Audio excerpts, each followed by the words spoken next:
A paz do Senhor e do nosso Senhor e Salvador Jesus Cristo, uma boa noite de salvação, e que Deus possa converter os corações, trazer de volta aquele filho pródigo que está longe da casa paterna, e que o Senhor possa adentrar o seu lar, sua casa, abençoar sua família, neste exato momento em que você ouve uma palavra de Deus ao seu coração, à sua vida e de toda a sua família.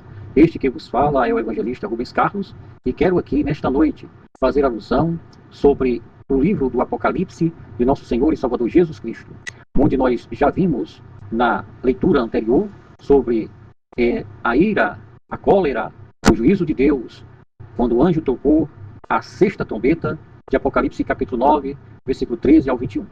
Nós vamos ler agora, nesta oportunidade, dando continuidade às gravações do livro do Apocalipse.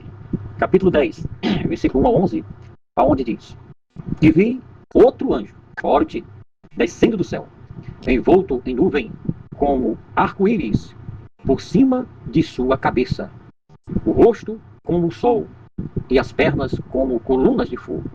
Tendo na sua mão um livrinho aberto, pôs-se o pé direito sobre o mar e o esquerdo sobre a terra, e bradou em grande voz, como ruger um leão, e quando bradou, desferiram os 7 trovões as suas próprias vozes.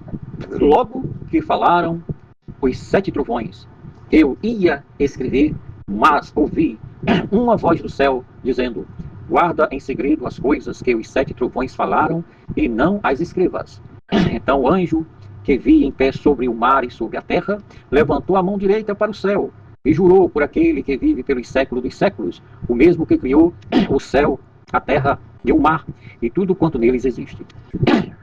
Já não havia demora, mas nos dias da voz do 7º anjo, quando ele esteve e estiver para tocar a trombeta, cumprir-se-á então o mistério de Deus, segundo ele anunciou aos seus servos, os profetas. A voz que ouvi vinda do céu estava de novo falando comigo e dizendo: vai e toma o livro que se acha aberto na mão do anjo em pé sobre o mar e sobre a terra. Fui, pois, ao anjo, dizendo-lhe que me desse o livrinho. Ele então me fala: toma-o e devora-o. Certamente ele será amargo ao teu estômago, mas na tua boca doce como mel. Tomei o livrinho da mão do anjo e o devorei, e na minha boca era doce como mel. Quando, porém, o comi, o meu estômago ficou amargo. Então me disseram: é necessário que ainda profetizes a respeito de muitos povos, nações, línguas e reis. Amados ouvintes da palavra de Deus, esta leitura está em Apocalipse 10, versículo 11. E vemos aqui, frequentemente, pensa-se que esse 10º capítulo do Apocalipse é, entretanto, de conhecimento entre a sexta e a 7ª trombeta.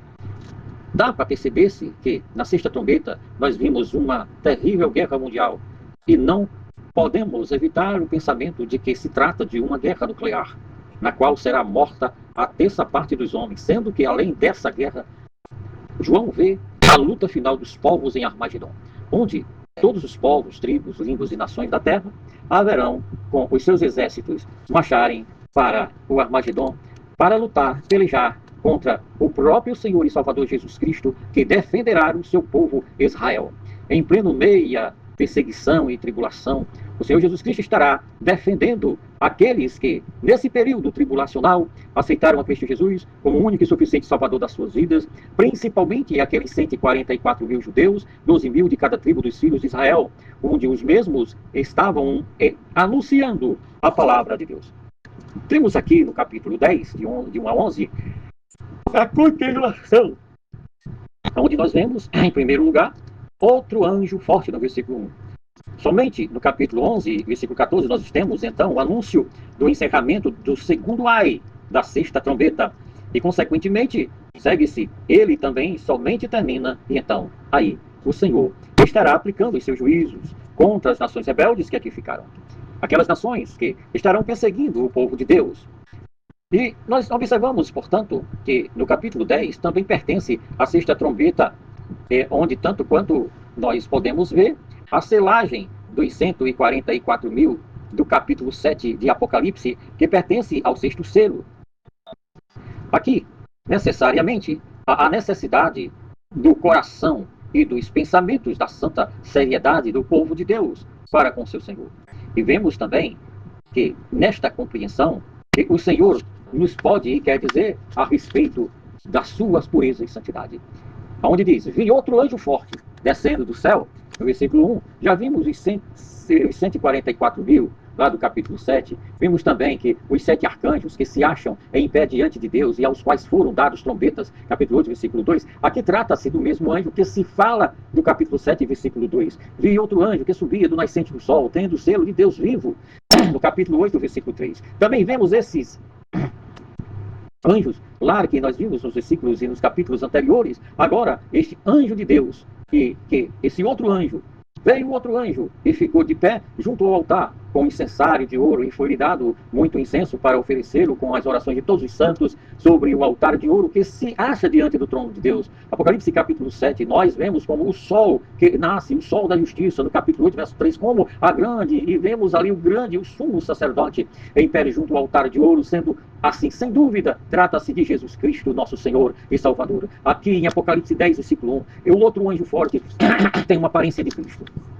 Não estou afirmando que eu seja, mas a aparência, o aspecto, a sua glória, que está voltado para Cristo. Muitos comentadores, de forma bem duvidosa, afirmam que este anjo que está aqui, mas que eles dizem que não é Cristo Jesus, uma coisa ou outra, ou se afirma que é uma coisa ou outra, e então, aonde fica assim a verdade escriturística sobre este outro anjo? Isso é confirmado por diferentes afirmações da Escritura Sagrada.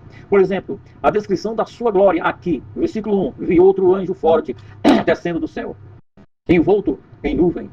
E o que está escrito em Apocalipse 1, versículo 7? O que nos diz lá? Ali lemos a elevada afirmação, eis que vem com as nuvens. Esta palavra, eis que vem com as nuvens, é uma palavra de peso, é uma palavra de glória, é uma palavra de poder, é uma palavra onde existe a potencialidade do Deus Todo-Poderoso. Sabemos que os filhos de Deus serão então arrebatados ao encontro do Senhor das nuvens. No versículo 1 é dito ainda, com arco-íris por cima de sua cabeça. Isso nos lembra o profeta Ezequiel, que também viu a glória do Senhor e descreve da seguinte maneira, como o aspecto do arco que aparece na nuvem em dia de chuva, assim era o resplendor em redor. Esta era a aparência da glória do Senhor em Ezequiel 1:28. Em primeiro lugar, nós lemos no versículo 1 sobre o rosto do outro anjo forte e o seu rosto como o sol. O mesmo é também dito do Cristo que está voltando em Apocalipse 1, versículo 16, que nos afirma, o seu rosto brilhava como o sol na sua força. Em quarto lugar, nós vemos também no versículo 1 a contínua dizendo, e as pernas como colunas de fogo. Isso combina com Apocalipse 1:15, que nos diz os pés semelhantes ao bronze polido, reluzente, como que refinado numa fornalha. No capítulo 10, versículo 1 é dito que as pernas são coluna de fogo, e não como lá, que seus pés são semelhantes ao bronze polido ou ao bronze reluzente. Então, por que ele faz conforme o versículo 2? Algo gigantesco. Pois o pé direito sobre o mar e o esquerdo sobre a terra ou sobre os povos. E o esquerdo, isso é Israel. Somente essa afirmação já revela a ilimitada onipotência do Senhor Jesus Cristo. O seu poder é ilimitado, a sua força é inagualável. Não há nada que possa igualar-se à sua glória, seu esplendor, sua pureza, sua santidade, sua onipotência, a sua onisciência e a sua onipresença. Que grandioso e espetacular é este acontecimento, quando diz, outro anjo forte desce do céu, colocando o seu pé esquerdo sobre a terra e o direito sobre o mar. Isso revela também sua ilimitada onipresença, pois que é capaz de colocar seus pés sobre a terra e sobre o mar, tornando assim posse da terra e do mar. Aleluia! Apesar de que não seria necessário outras provas, que esse outro anjo forte é Jesus Cristo. Podemos até deveras afirmar, embora a literalidade do texto não afirme que é o próprio Senhor Jesus Cristo, mas pelas características, pelas ideias que nos passa, nós poderíamos afirmar, pode ser um auxílio indicar ainda o seguinte, a designação, anjo forte. O Senhor Jesus, na verdade, não é um anjo, pois ele é o Filho de Deus, o representante legal do Pai, na sua pureza, na sua justiça, na sua santidade, na sua divindade. Isso sim, nós poderemos dizer, e conforme Paulo aos Romanos, capítulo 9, versículo 4 e 5, aonde afirma-se que Jesus Cristo não é um arcanjo, um querubim, um serafim ou um anjo qualquer, mas que ele é o próprio Deus, aleluia, que se encarnou e habitou entre nós, que não usurpou, sendo Deus, ele não usurpou de usar da sua glória, mas antes ele morreu dependurado no madeiro na cruz do Calvário, por nossos pecados, por mim e por ti, ó pecadores que somos. O Senhor Jesus Cristo, ele levou sobre si as nossas dores, as nossas enfermidades, o castigo que nos traz a paz estava sobre ele, e por suas pisaduras nós fomos redimidos, lavados e purificados no sangue do Cordeiro de Deus, que tira o pecado do mundo. Meus amados ouvintes da palavra de Deus, diante de tudo isso, que se acha em pé diante de Deus, o Apocalipse é algo tão grandioso, tão maravilhoso, tão profundo, tão santo, tão majestoso, que um anjo é dito somente que ele é forte ou poderoso. Isso em si não é nada de excepcional, pois Jesus Cristo foi entregue a ele todo o poder nos céus, da terra e debaixo da terra. Só ele tem poder de julgar, de sentenciar, de bater o martelo e de dar a sentença. Todo o poder foi entregue, disse Jesus, nos céus, da terra e debaixo da terra. E João capítulo 5, versículo 22, porque o Pai a ninguém julga, mas entregou também ao Filho todo o juízo, todo o poder. Aleluia. Louvado seja Deus. Esse anjo aqui fica explicado de que ele é algo daquilo que está em Deuteronômio 11, 24, e ali também no capítulo 5, verso 7 de Apocalipse, há também de nos maravilharmos da forma com que Deus falou nos dias de Noé, da forma com que Deus se revelou ao seu servo Noé, ali no Gênesis, e há também de se imaginar da forma com que o Senhor é falado em Joel capítulo 4, versículo 16, onde diz: o Senhor brama de Sião e se fará ouvir de Jerusalém. E o profeta Amós diz mesmo em 1, versículo 2, que ele clama e ruge como um leão. Isso é a voz do triunfador, ao Deus eterno e imortal, ao Deus vivo e real, ao Deus que vive para todo sempre e eternamente. Glória a Deus, aleluia. Também nos é lembrado em 2 Samuel capítulo 22, versículo 11, trovejou o Senhor desde os céus, o Altíssimo levantou a sua voz, mas em meio juízo está a sua eterna graça, o arco-íris sobre a sua cabeça. Significa que Deus não quer a morte de um pecador. Ele tem pensamentos de paz e de graça, ele tem perdão e poder de te dar-te a vida eterna. Vens para Jesus nesta noite e reconcilia-se com o Senhor teu Deus. Analisemos também os versículos 2 ao 4. Então veremos diante dos nossos olhos interior a figura luminosa ou luminosa envolta em trevas. Ele cresce, ela se torna gigantesca, sua mão segura o rolo do livro aberto, ela põe um pé sobre o mar e outro sobre a terra e eleva sua voz como a voz de um leão que ruge. Não é possível imaginar como será isso, não é possível imaginar a glória, a força e o poder de um Deus todo-poderoso que criou tudo por meio da sua palavra, que nada do que existia se fez. No princípio era o Verbo e o Verbo era Deus e o Verbo estava com Deus, e diz que todas as coisas que não existiam se fez por intermédio da sua palavra, por força e glória do seu próprio poder, com estrondos e ribonando os trovões procedem da nuvem de tempestade em santo número de 7. Isto é a plenitude de Deus. Jesus é a própria plenitude do Deus vivo. Jesus é o próprio Deus em pessoa, encarnado, que se fez carne para sofrer por mim e por ti, pecador. Vem para Jesus hoje, neste momento, você que está ouvindo esta palavra, ou seja, enquanto o Cordeiro com o livro aberto fala com a voz poderosa, os 7 trovões fazem ouvir a sua voz, e como se nessa face de juízo da 6ª trombeta de Deus se volta mais uma vez para os homens, dizendo: não quero a destruição, não quero a vossa perdição, mas sim a salvação de vocês.